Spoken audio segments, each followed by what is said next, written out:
Hey everyone, my name is Danilo Petrovic. I'm Ilya Marchenko. I'm Denis Kudla. I'm Evgeny Donskoy. I'm Henry Laaksonen. I'm Peter Torebko, and you're listening to the Game to Love podcast.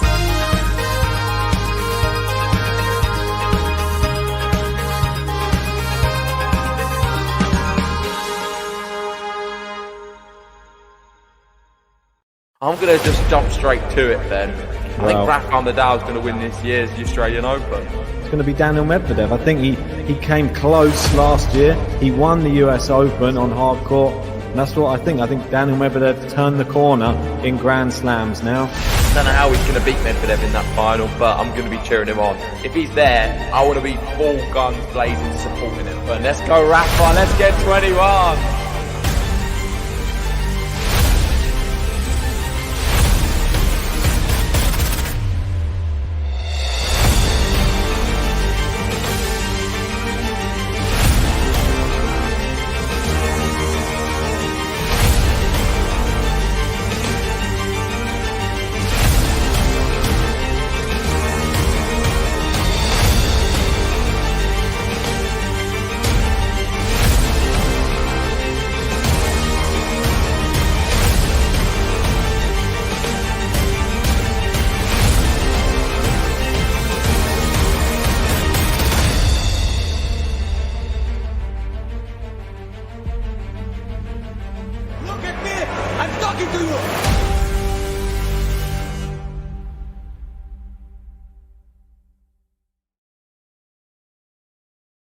Hey, welcome back, tennis fans. Here we are. It is the final preview. Oh, God, what a way to kick us off, AJ. I think we got so engrossed we forgot to put ourselves into the stream. Listen, what an intro that is. Great work, Ben. I know he didn't have much time to do it, but if anything, that deserves a like in itself. It's an incredible introduction. And what a final we're about to witness. I tell you, I feel emotional. Like, just talking about this now, I've been emotional. I've been watching Rafa all day. I've been catching up on all of the highlights. I've been catching up on watching his sort of post-match interview, just reading tweets, talking to you, talking to everyone, really, I can about it. And I'm just astonished, a bit like he is. I don't know really where to begin. What he's doing right now in the sport to get to yet another final at 35 years old, with all the injuries he's had. He wasn't sure a few months ago whether he was going to play tennis again, yet alone compete at the Australian Open. And he's here and he's in the final playing with the very best. And in my opinion, he's going to be playing the best player in the world right now in Daniel Medvedev. He's very close to receiving the world #1 status from Djokovic. He's just won the last Grand Slam. The best player on the hard courts right now. And he's going to have to get through him to get number 21.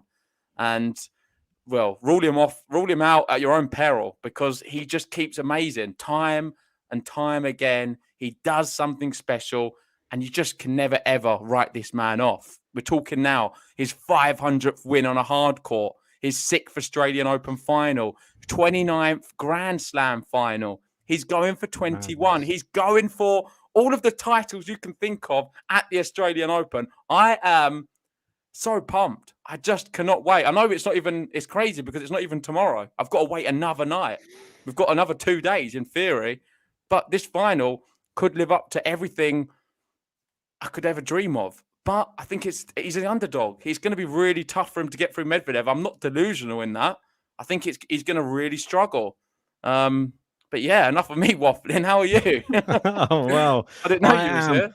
As excited. Obviously, it's been an absolutely crazy day of tennis. It was started at 3 a.m. in the UK. We started off with Rafael Nadal versus Mateo Beretini. It seems like a week ago in my mind now, but it was only this morning. Rafa somehow just came out of the block super fast, absolutely took the game to Matteo Berettini, exposed the backhand, but before Berettini knew where he was 2 sets to love down. He finally started playing, but still the mental frailty was there. As I said, you don't have the mental edge to get past Rafa in a slam, and it proved to be his undoing, Matteo Berettini. And Rafa, ever the mental giant on the court, as all the big three are. And Daniel Medvedev, what a match. I mean, I think we've got to say that. What a match from Tsitsipas Medvedev. Berettini Nadal, wasn't the greatest level, I would say, because it was all a bit stop, start, stop, start. Berrettini is a little bit like that, his matches.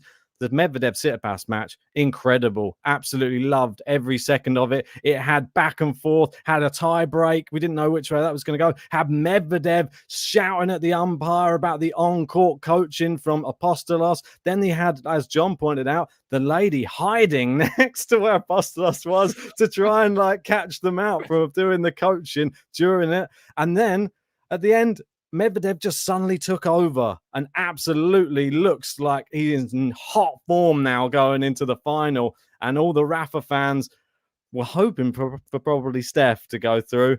Now you've got the Mad Dog, the Octopus, and now we've got a repeat of the US Open final when they went to 5 and Rafa defeated Medvedev.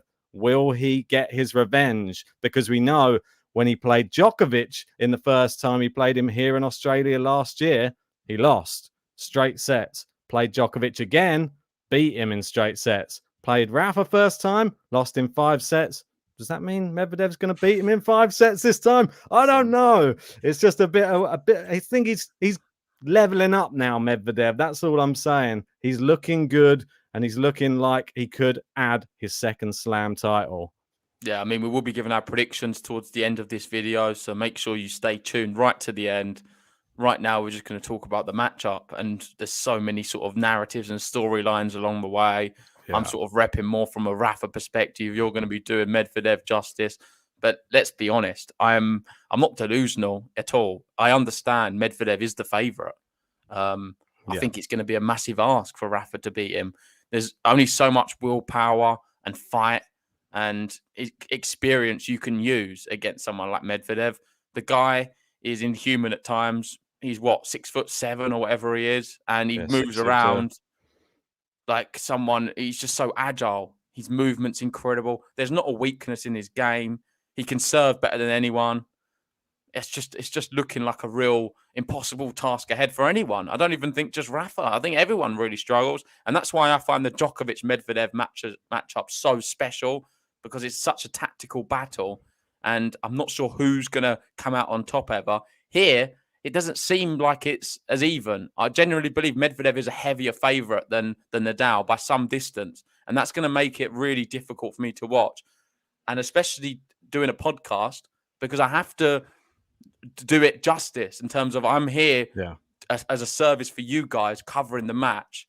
And it's going to be hard because I am a fan of Rafa, and it's really going to be really difficult to not get so emotional and invested in it with my ideas and my opinions and my thoughts.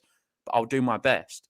Of course, I can't promise anything, and I'm going to be Vamos in every point he can get. I'm just hoping it's competitive. I do not want to see a straight sets victory for Medvedev or something real like a battering, which is possible. Well, it definitely is possible, but I think we know Rafa well enough by now to know that he is going to give it more than 100%. It's going to be about 1,000% from Rafa to try and grab number 21. There is no better opportunity than now to grab a second Australian Open title. That's something all the players on tour would want to get 2 of each of the slams. I mean, it's not an easy thing to do. There's always a bad slam for everybody. Obviously, we got Federer. He's only got 1 French Open title. He would have loved a second one of them. This is Rafa's bogey tournament. If he's able to nick one of them whilst Djokovic is away, then fair play to him. And I think that he just looks so fired up. I didn't see any signs of injury, no signs of heat stroke. Yeah. Will the roof being closed didn't affect Rafa in his semi-final either? And I'd say the only thing that Medvedev, much better all-rounder than Beretini, that's for sure. Better up here as well. He's turned the corner, as you heard in the intro, what I was saying in the draw preview. I think he has turned the corner playing the big 3 type players. And I think he can beat them now. It doesn't mean he's going to every time, but he stands a chance now, and people have to put respect on his name. He isn't just a one-hit wonder for my liking. He's going to be here to stay for a few years in these Grand Slam finals. Yeah, I'm just looking at the stats for Nadal, and of course, they go back so far. The last time he won the Australian Open, 2009, He's reached 4 finals since in 2012, 2014, 2017, and the most recent 2019. 2022, he's going again. He's in another final. I don't know how you do that. How can you win an event in 2009 and still come back? What's it? I can't even do the math. 13 years later, and still be competing with 20-year-olds. The guy's 35. He's had injuries all over his body. The most recent one being his foot. Yep. Some would say it's a career-ending injury. He keeps coming back. The guy just doesn't stop. He's a relentless force.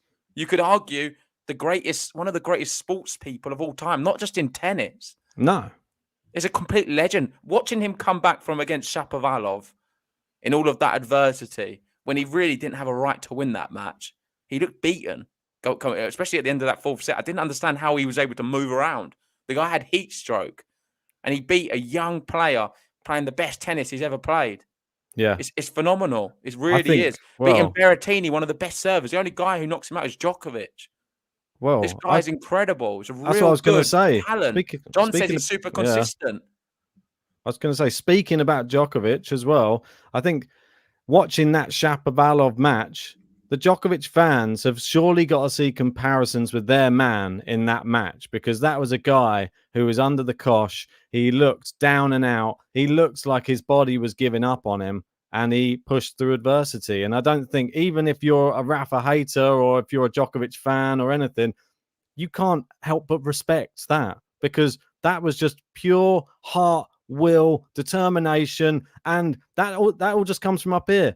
Anybody else would have probably quit if they weren't like those top, say, 3 players in the world. I don't think anybody else would have probably continued there. It would have been over.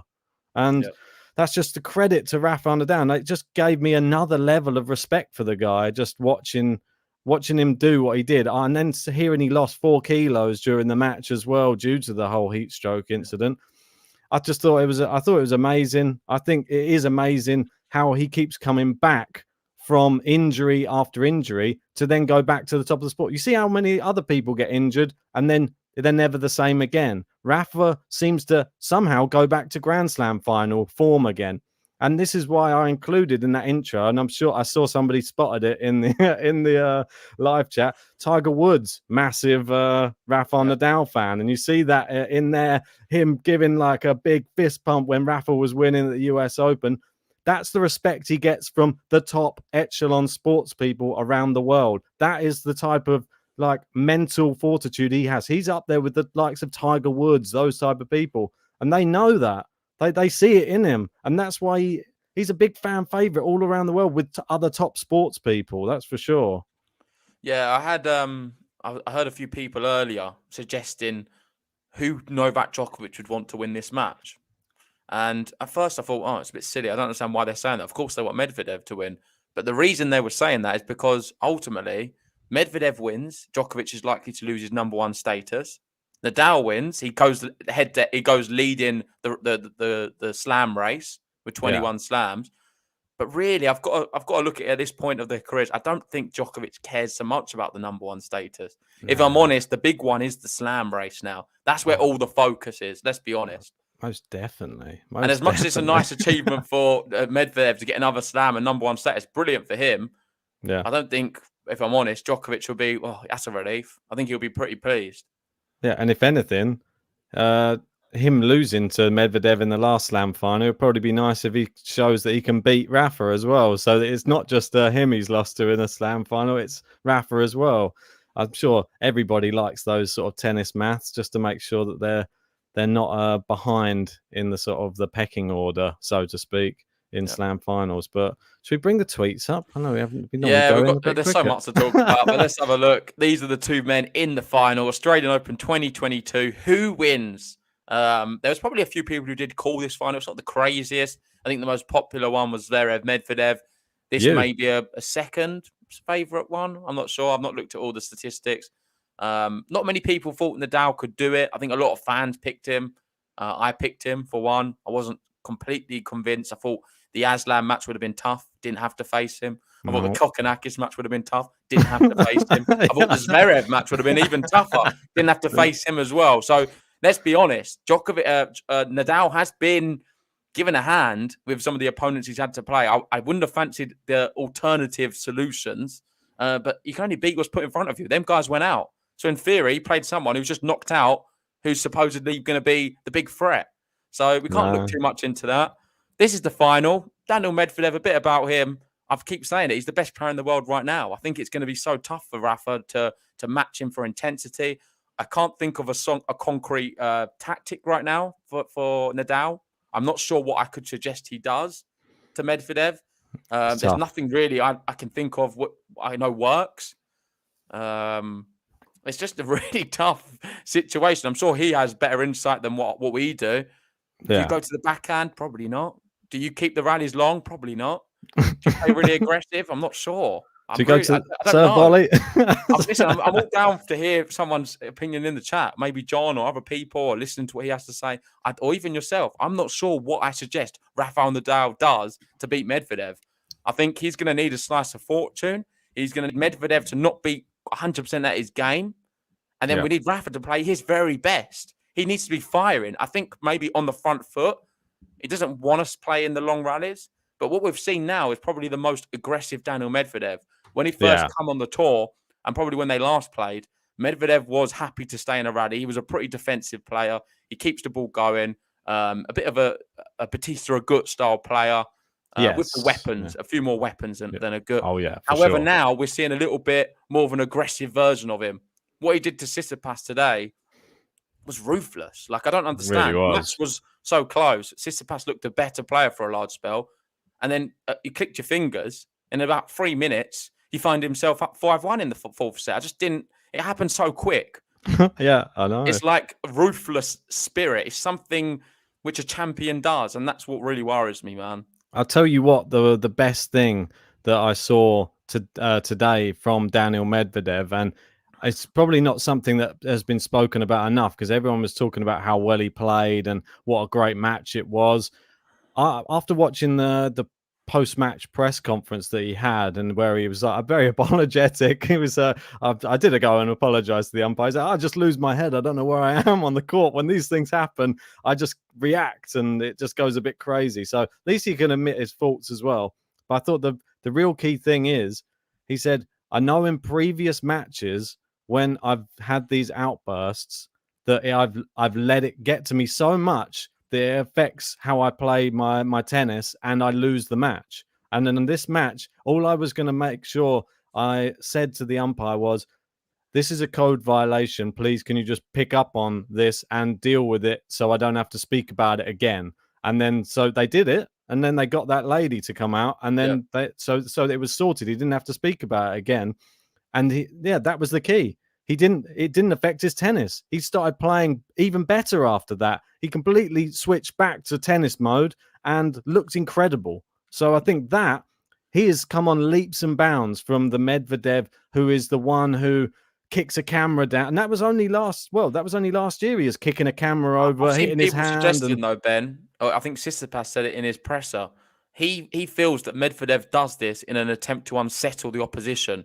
So all of the antics he does on court is sort of a tactic to annoy the opposition. We saw about Cressy, him keep saying how boring it was. And sort of on that, I know there was a good a comment from Cafe, one of our members and patrons. How are we doing, Cafe?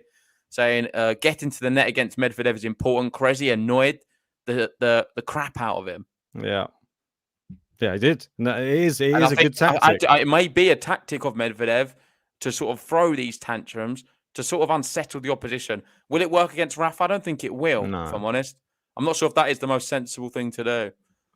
I don't think he will, though. I think unless there's... It's a bit like Djokovic, so I don't think that would necessarily work against him for Medvedev. You've got to understand, this is a different level. You can't play your little tricks anymore. I don't think the Cressy thing he didn't really do anything other than he just spoke up and just went, oh, this is boring, which is sort of like he still beat him easily. It was like, it was frustrating, but I watched the highlights of it earlier on, and just to see how well he did against somebody who's such a persistent serve volleyer. Some of his shots were actually one of the best in the tournament in that match. His drop shots were incredible, and his passing shots, all that did was give him like amazing passing shot practice for everybody else who was coming after him. So he dropped a set, But doesn't matter. Ultimately, anyone can take a set off of Medvedev, but you won't win the match by just winning one set.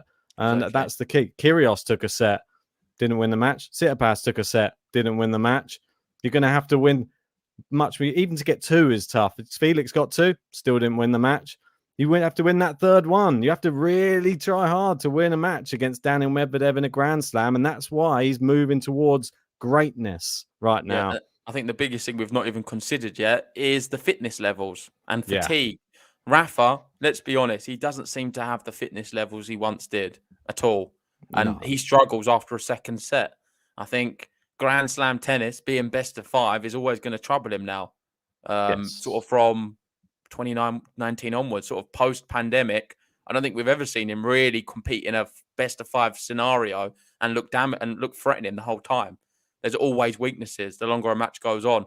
Medvedev, on the other hand, he will be able to go the distance. And I think he's going to be pretty good in a 5th set and fresh enough to hit through the ball well and be dangerous off both sides and play his game.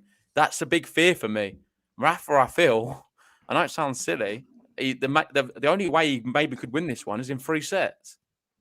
Just complete steamroller him before Medvedev knows what's happened. I don't know if it goes 5. Do I really think Nadal's going to be able to get out in the 5th set and compete with Medvedev? They could be having sort of 30-shot rallies and stuff.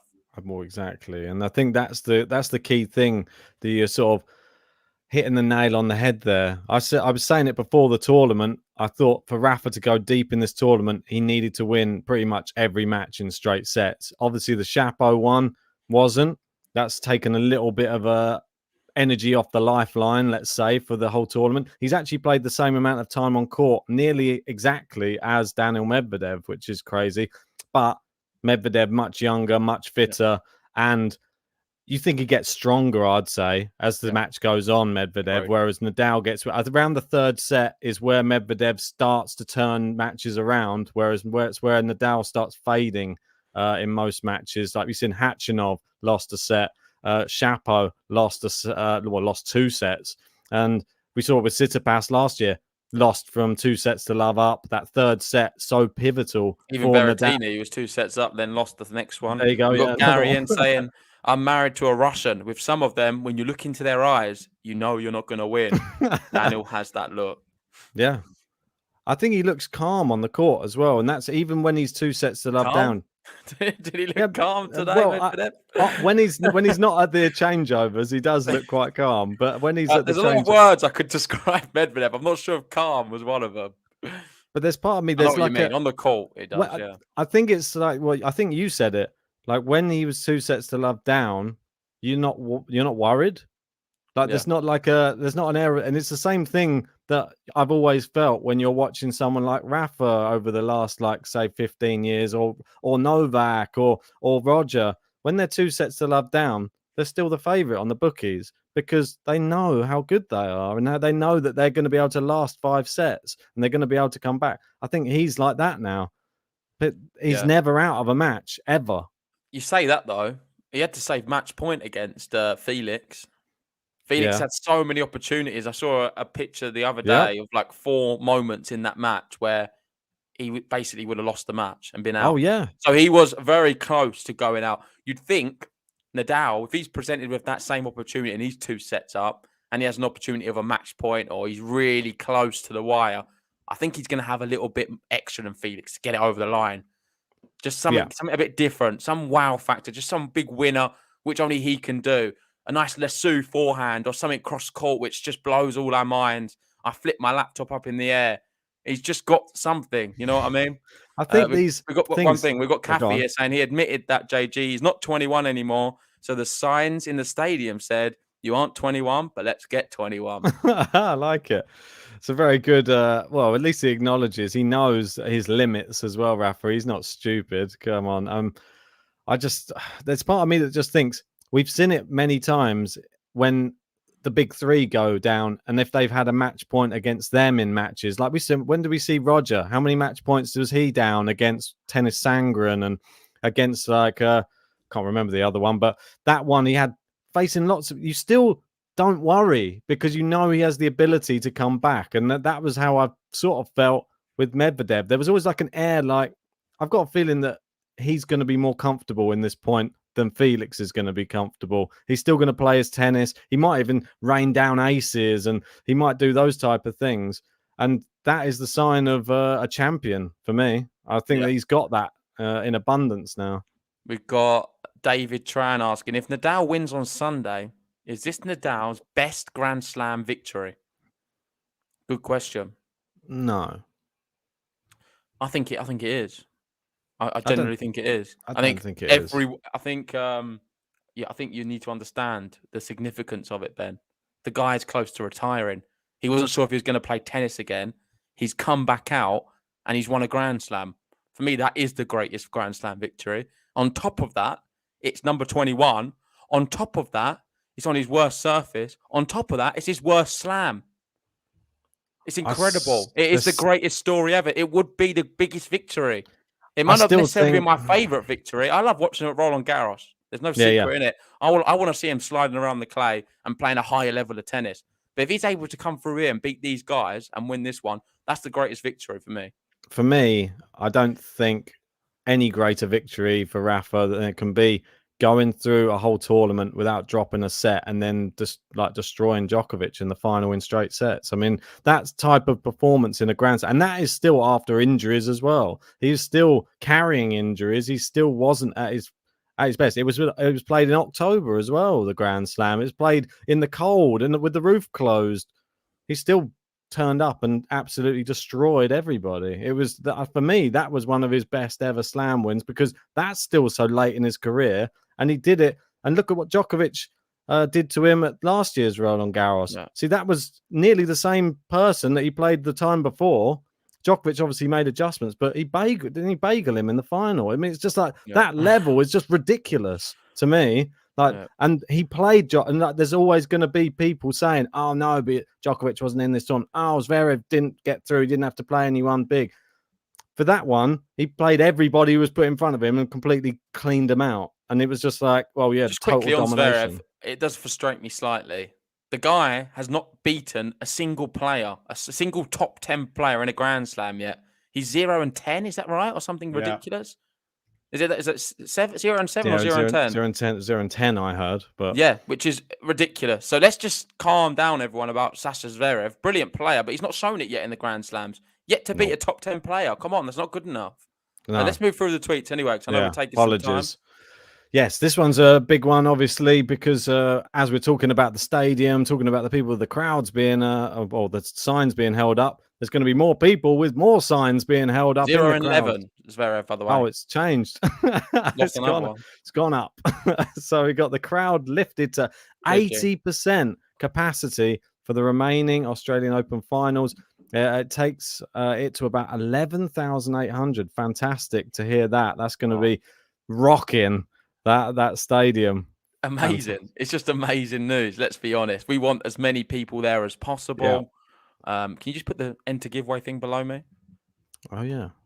No worries. But yeah, the thing is, another dynamic with this is the fact that Medvedev I don't think he's going to necessarily like this. I'll tell you why, because I'm pretty sure there will maybe be 1% of people in the stadium supporting him. Yeah. Everyone's going to want to see Rafa try and get 21. I know people aren't going to like me saying that, but it's the truth. The guy has a mad fan base, and they're going to want to see him win. Medvedev already doesn't have the best relationship with the crowd. I saw Jim Courier trying to set him up earlier to try and make the crowd like him a little bit more, saying, "Oh, are you going to be watching the women's final?" And Medvedev responded, "Usually I have my dinner at that time," and all the crowd booed.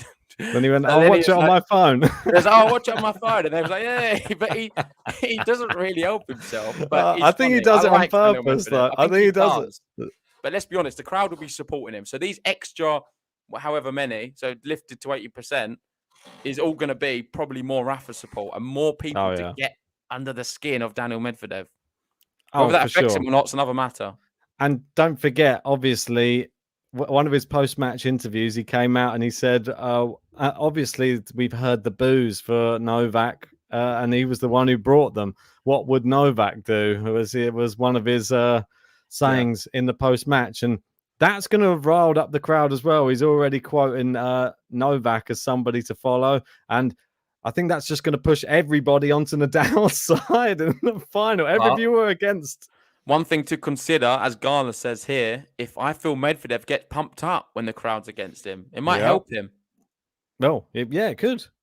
He might like it. He'd be doing the ear thing. He'd be going, "Oh, come on." He won't like it when they're. I'd hope they don't talk too much during when he's serving, but I feel like they will. Oh no, yeah, but that was the one thing I wanted to say about that Felix match. There was, and that was when he set up match point. I think it was 30 all, and then he served. I think it was second serve, and then someone went, "Oh!" just as he was serving, and he still had to serve, and he double faulted, I believe, and then it was match point. I'm like, is that fair? That's allowed to happen to him again?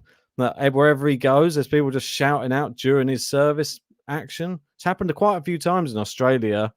People shouting out. Obviously, the Kyrgios match that was obviously going to be a complete rocking stadium. So it's a bit. I think you can cope with the Kyrgios match though. It wasn't really. It's always a bit of a circus when Kyrgios plays. And talking of Kyrgios as well, we will be covering our first doubles match on Game to Love tomorrow morning. Make sure you join us. Woo! First, we'll be covering Barty Collins, followed by the doubles. Best place to be on Game to Love. Hit the subscribe button and like this video if you haven't already. Moving on to the next Twix. I know we've got a few to get through. Yeah. The next one is this one. Most Grand Slam finals, men's singles. Federer and Djokovic have been to 31 finals, and they're both 20 and 11. Wow. Nadal, 29 finals, and he's 20 and 8.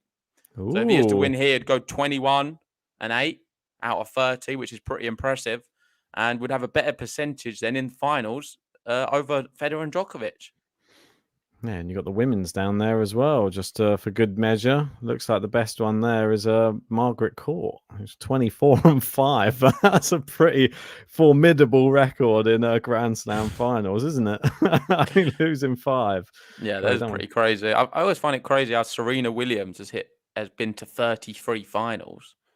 Oh yeah, I know. Pretty mad. Been to more Grand Slam finals than Federer and Djokovic. For those who didn't know, isn't it? I always thought it was the same. So what do I know? And isn't it great that they have everybody else's surname, and then she's just Serena on that. Yeah, not going to go with. I think you just got to do that. Yeah, true. I guess she's Williams. Can't do that. S. Williams. I don't know. Anyway, I don't think it matters. Right, let's move on to the next one. This was obviously big news. You touched on it earlier. Good to see it there. 500th win on hard court, 6th Australian Open final, 29th Grand Slam final. Just ridiculous numbers. Been doing it for such a long time as well. He's had to adapt his game. He's had injuries. He's had times when he's not sure if he's going to be able to continue playing tennis. Still keeps coming back. On a surface, he's not as good at as obviously clay, but yet can compete with the very best and still win it as well. Yeah, it's amazing. Then we got Vance that was just noting that it is 500 wins on hard courts, and he only has 465 on clay. So that's actually. But you've got to remember, he's played a lot less on clay competitively. If you look at a tour on the ATP circuit, predominantly it's hard court tennis. Let's be honest. There's not enough clay court tennis. I always say that. I'm a big advocate for playing more of it because I like it, but it's not as popular for everyone. Grass. I'm sure. I know you always like more grass. I want more clay, but maybe one day we'll get our wish.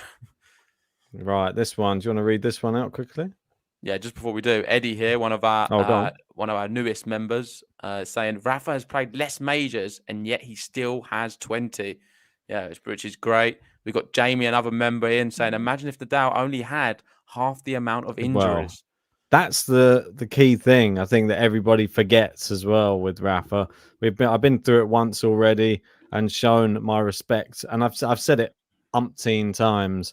And people will say, "Oh yeah, but Djokovic was out for that year when he didn't have that when he had that elbow or arm injury." Yeah, but Rafa's had. I've lost track of how many career-ending injuries that Rafa has had, and he still somehow comes back from every career-ending injury and still wins more slams. So I don't know what he's made of, this guy, but stone maybe. I have no idea, mate. It's incredible. Yeah, it's something special. Have you read this one? No. So Rafael Nadal in the final of his worst slam at the age of nearly, I don't know why they say nearly, he's 35. He can't. I hate when people do that. They're just trying to make it more dramatic. We have seen this all the time, and it just winds me up. He's 35. After not playing for 5 months due to injury, he exceeds any expectations I had. Legend. Listen, I saw another. You can. I think people are quite sure, and they can see how my reaction is here. I've been really pumped all day, just so excited for it. So of course I've been watching a lot of videos and listening to him talk in Australia after the match. He said he's exceeded all expectations himself. He's quite surprised that he's here in this final. He's just so grateful to be playing tennis and playing with the very best players. He didn't think he could enter this Australian Open and actually be in the final. Of course, that's what he sets out every match to win, and he'll do his best to win. But realistically, I don't think he thought that was within his realms of possibility, especially sort of 2 months ago. Maybe more recently after he won that event in Australia. He beat Cressy, was it in the final, beat Rusevori. Yeah. We wasn't sure if that was really impressive enough. But started the year now, he's not lost a match. I think is it 9 matches he's played in a row? 9 wins? I believe so. It's one was a walkover, wasn't it? Greek Sport pulled out. So 9. Yeah. So 9 wins in a row, and he's looking better than ever. What a legend, man. To go through all of this and still be playing is just special, man. Yeah, it really is. And should be noted, this is a terrible statistic for tennis maths. Didn't drop a set against Cressy, but Medvedev did. So there you go. He did have set point against him, though, didn't he, in that one? And Cressy just bottled it a bit, but he was playing Rafa for the first time, so we'll let him off. Next up, yes, this one. Talking about more of the injury woes. 9 wins. Yeah, there you go. I'll let you read out. After not playing for 6 months with a pretty bad foot injury, Nadal starts the year with 9 wins, no losses, a title, a slam final, and 1 away. He was emotional. Listen, he was. Let's talk about the emotion. I feel like we've touched on everything else in this tweet. Did you see him crying into his bag? Yeah, it's nice to see. Did you see Rafa crying on court? Is that? I don't remember. I don't know. I can't really recall many moments where he's sort of crying like that. I've seen it one in the intro. That's why I was trying to add a few in, like of his emotional moments. They're few and far between, but sometimes it really means a lot to him. And that, I think it was the US Open final when he won that one. Well, I think every time he wins one on a hard court, he is really, really grateful for those ones because he knows they're more few and far between for sure. Yeah. We've got Gary in saying, I pray for the day when we just revere the big three without doing things like comparing their injuries. They are so completely amazing and they all deserve the highest respect. I would like to echo that, especially the last sentence. They all deserve our respect. Yep. Djokovic, Federer, and Nadal, incredible champions, all 3 of them. And what they've brought to the sport is nothing short of remarkable. It's a better place with them in it. And they'll never, ever be forgotten. They're going to go down as tennis legends. Are anyone ever going to be able to replicate them? I don't think so.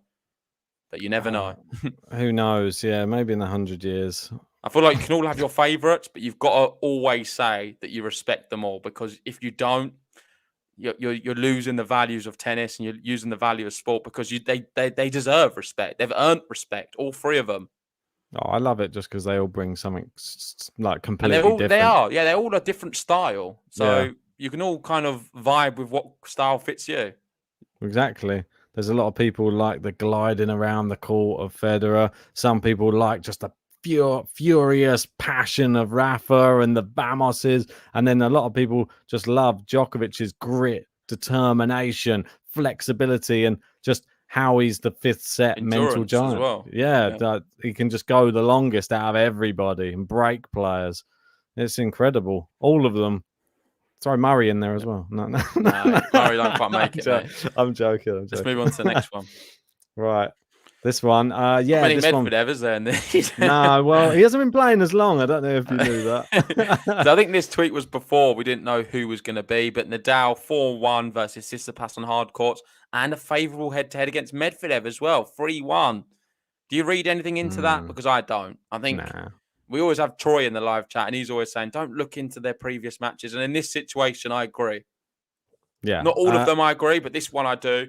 I think I wouldn't read too much into it. If anything, the last time they did play, Medvedev beat him in the ATP finals, I believe, on hard court. Is that correct? I mean, it's two years ago, and then the last time Rafa beat him was 3 years ago. So it's just for me, I think you can't even look into any of those results right now. You just got to look how they're playing right this second.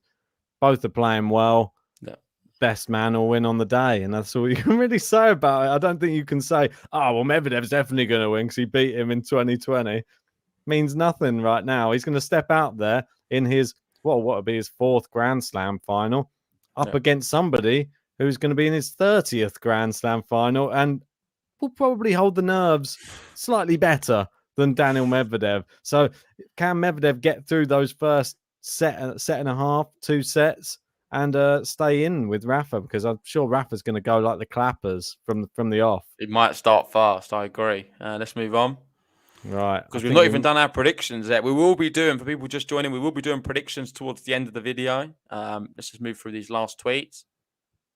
Yes, this one was obviously I think you touched on this as well, saying that the tall players that Nadal has played at the Slams, 6'6" plus, which is obviously the height of Daniel Medvedev, 6'6". Del Potro and Cilic. So the only 2 players 6'6" and above which have beaten Nadal at a Slam are Del Potro and both Cilic. Slam champions. Yeah, so it's just an interesting stat. Doesn't mean too much. But Medvedev's a Slam champion as well. Does that mean he's going to beat him? Well, let's not. I hope not. But I don't know. I'm just saying. I'm just throwing it out there. Right, we got 2 Medvedev tweets at the end. Shall we go through those? Yeah, let's have a look at Medvedev. Oh, this one's not even a tweet. It's just a picture, but it's still a nice photo. I do like these photos the Australian Open have been doing with sort of the number and the player with the number behind. It's nice. Yeah. Saying Medvedev extending his winning streak at Grand Slams to 13 matches.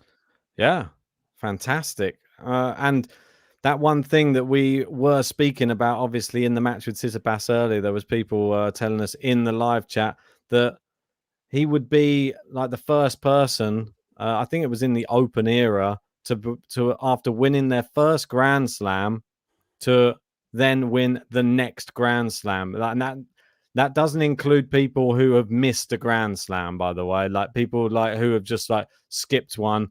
Like those don't count, apparently. This is just the next calendar slam, like, well, not calendar slam, but you know what I mean? The next one in the calendar year. The next Grand Slam in line. Yeah, exactly. So US Open, Australia. Yeah, or Australia, French, or French, Wimbledon. Yep. Wimbledon, US Open. There you go. So it's just convenient for him that 2 hardcourt ones are next to each other. It suits him down to the ground. So he could be making a little record there, which would be really great for him. And I think that might put him in good stead. Surely he goes on and wins the French Open after that.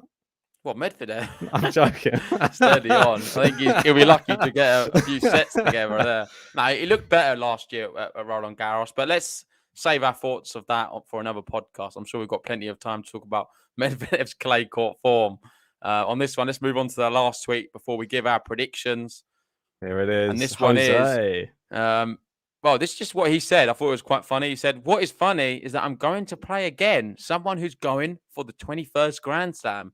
I guess last time Rafa was watching near the TV, and I think Novak will be watching this one also." And Jose Morgado saying, "Also Federer, I would add." I'm sure Federer will be watching as well. Do you reckon he's just sitting there, just like with looking through his fingers, like, "Come on, please." It's another dynamic. Listen, Medvedev, Russian flag up. He stopped Djokovic from getting to 21. Is he going to stop Rafa getting 21? Is he going to be the person who just stops everyone getting to 21? Whatever happens, you're going to get to Medvedev and you're going to go out. The one thing I would say with Roland Garros, I'm not sure if he's going to be that guy. So he might have to hand the baton over to, say, Tsitsipas or someone.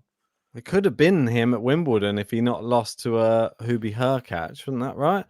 So obviously it was Hurkacz, the one that knocked out Federer. Could have been written in the stars. He could have done them all, done the clean sweep. But on all their respective, well, not on all their respective surfaces. That's a lie. He's not going to beat Rafa at Roland Garros, I don't think. But we'll wait and see. Who knows what's coming up in Roland Garros? We got 2 tickets that we're doing for a giveaway for Roland Garros. Did you know that, JG? I don't know if we ever mentioned it before this month. Only a few times. Only a few times. Yeah. If you want to enter our giveaway, JG, have you put the link in the live chat? Yes, I have. It's pinned at the top of the live chat. You can still enter. I think we've got a few days left now. Make sure to enter. It's free to do so. If you want to join the Patreon, you get an extra 5 entries. Wow. And you can get 2 tickets for 4 days at Roland Garros. Make sure to enter, guys. That's it. To play the intro or not? This time we're bringing you a giveaway. Roland Garros 2022. We have 2 Grand Public tickets going on offer, and you can be part of it. Make sure you are subscribed to Game to Love. And secondly, follow the link to find out all of the ways you can enter. They include following us on Spotify, following on Twitter, joining the Patreon. That's another one where you get a few entries. 4 days at Roland Garros. That could be the final, the semi-final, the quarter-final. To clarify, that is 2 tickets for 4 days at Roland Garros, seeing the very best tennis talent. Yeah, so make sure that you get your entries in by the 31st of January 2022. And good luck. May the best man or woman win. And hopefully we get to see you out in Paris very soon.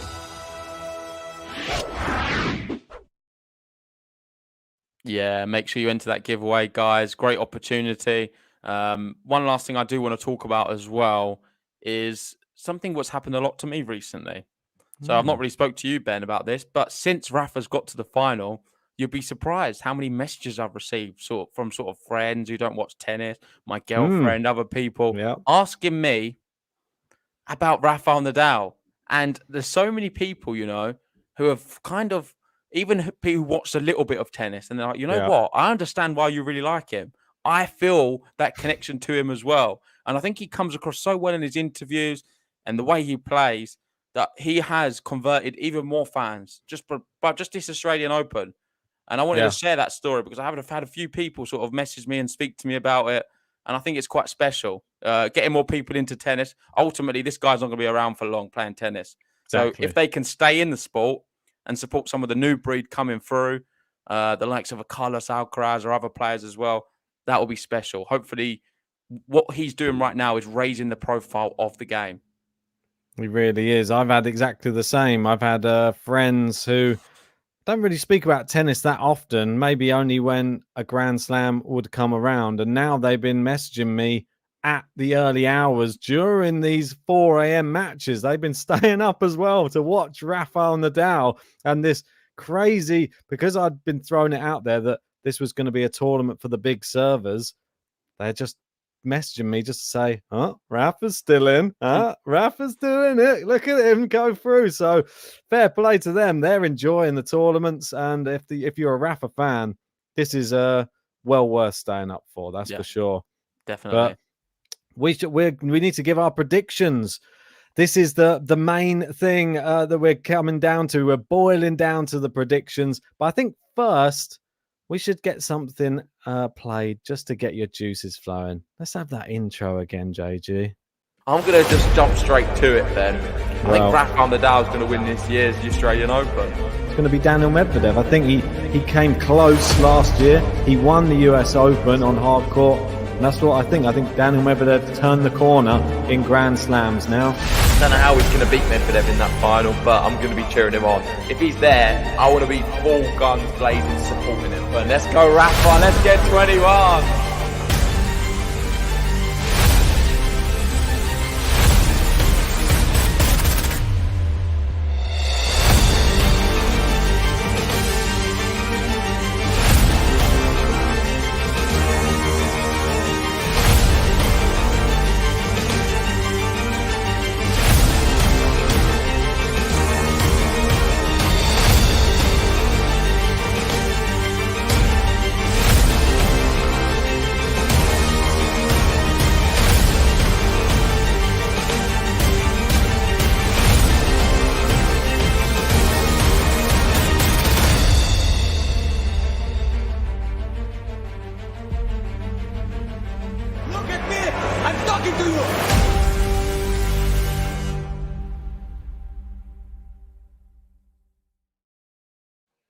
Oh my word, what an intro. What an intro. It's got me so pumped. We're going to be posting that separately on the channel, so make sure you give it a like when we do. We're going to be playing it for the final as well. It's got me in a hype state. Same. I'm so excited. Let's get predictions in. Over to you first, Ben. How do you see this year's 2022 Australian Open men's final going? Daniel Medvedev versus Rafael Nadal.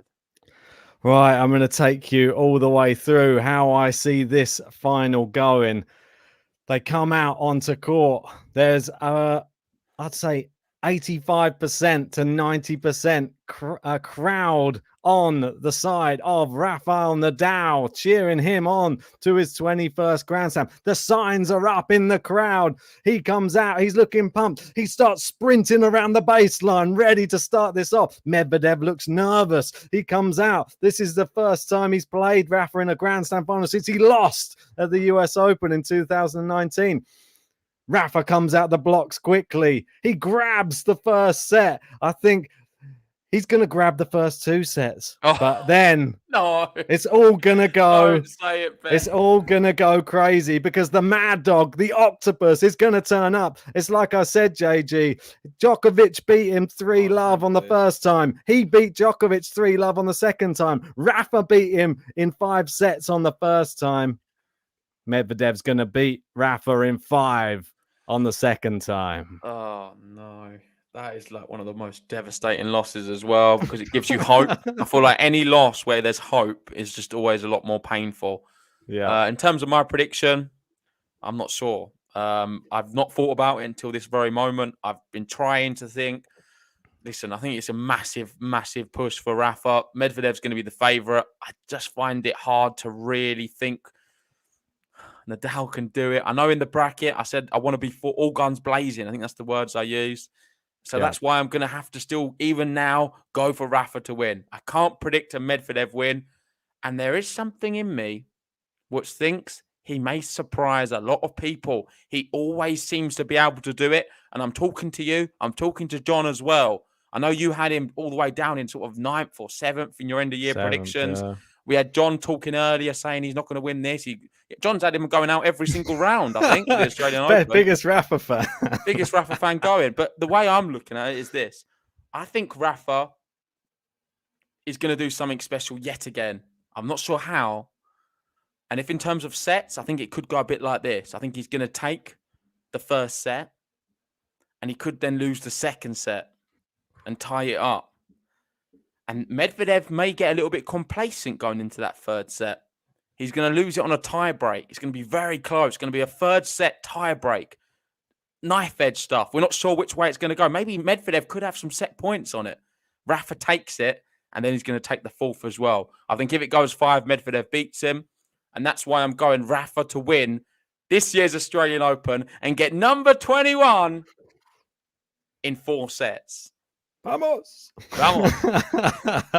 Well, we're sticking to our guns, as you can see. In our brackets, I have Daniel Medvedev as my champion. JG has Rafael Nadal. It was only fitting that the first Grand Slam of 2022 on Game to Love, we would be against each other in the final. I'll be repping the Russian flag. JG, as always, will be repping the Spanish flag. I mean, we could use these flags behind us, not flags, these banners. Let us know. Let us know. Do you prefer these backgrounds or the flags? Well, I can put a flag background on them as well if you want.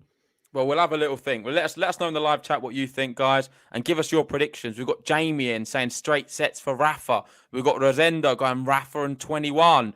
We've got Gary. Where's Gary? I've just lost him. Oh, the chat's moving too fast. We've got Medvedev in 4. Reality sinks in. Sorry, JG. We've got Eddie saying, don't forget the crowd. Might make Medi implode. We spoke about that at the start. We've got Gerald going JD and Diamo. Any other predictions? Let us know in the live chat, guys, and I'll read them out right now. We've got Kathy saying, I like this background. I agree. I think we could stick with this one, if I'm honest. It's better than the flags. But yeah, we'll obviously, I'll let Ben decide as well. Yeah. Will it be 21 for Gene Rafael going for Nadal? no prediction. He doesn't even want to predict, Gene. No prediction. We've got Usman going Rafa in 4. He's joining me. We've got PJ going Medvedev in 4. So many coming in now. I can't even read them all. We've got Freya going Rafa in. No, I've lost it. It's too quick. If Medvedev handles the pressure, I go Medvedev in 4. We've got Matthew going Rafa in 4. Crowd will mess with Med's head. We got Lana there. Straight sets for Medvedev. Surprised there's not been many other people going for that one. Obviously, he won his last Slam final in straight sets against Djokovic. Yep. So We've got Eddie here going for Rafa in 5. And we've got Jugoslav. We know a big Djokovic fan. He's going for Daniel in 5. Fair play. Everyone seems to be giving Rafa a set. I know what you mean. Like, there wasn't really many Medvedev in straights. No. I don't think it's going to be straight sets, but I feel maybe the best chance for Rafa is to get it done early. So I'm going to be cheering for 3 sets for Rafa, but let's wait and see. I think the only thing left to really say is make sure you like this video. It really helps us push through the YouTube algorithms. Subscribe if you're new and join us tomorrow because we have some spectacular matches on Game to Love. We're going to be covering the women's final, 8:30 in the morning. Ashley Barty, Danielle Collins, followed by an all-Australian doubles final. Can Nick Kyrgios win a Grand Slam? I told you he would. Well, this is one of these ones, isn't it? He's playing with Thanasi Kokkinakis, and they're up against Ebden and Purcell in that one. And a first ever Game to Love doubles match being covered as a watch-along. Do not miss it because it's going to be a fun one. I'm going to have to do some very weird buttons maybe for that. I don't know how I'm going to try and do that. Maybe I'll just have to get some Australian buttons out for that one. Who knows? But I don't think I can make a song about that fits Kokkinakis and Kyrgios. Don't know what rhymes with that. Yeah, it's a tricky one. We'll have to wait and see. But join us tomorrow, guys. Thanks for watching yet again. Like and subscribe and see you very soon for more tennis action. See you then. I think we'll leave you with the intro. Do it again. I'm going to just jump straight to it then. I think Rafael Nadal is going to win this year's Australian Open. It's going to be Daniel Medvedev. I think he came close last year. He won the US Open on hard court. And that's what I think. I think Daniel Medvedev turned the corner in Grand Slams now. I don't know how he's going to beat Medvedev in that final, but I'm going to be cheering him on. If he's there, I want to be full guns blazing supporting him. But let's go Rafa, let's get 21.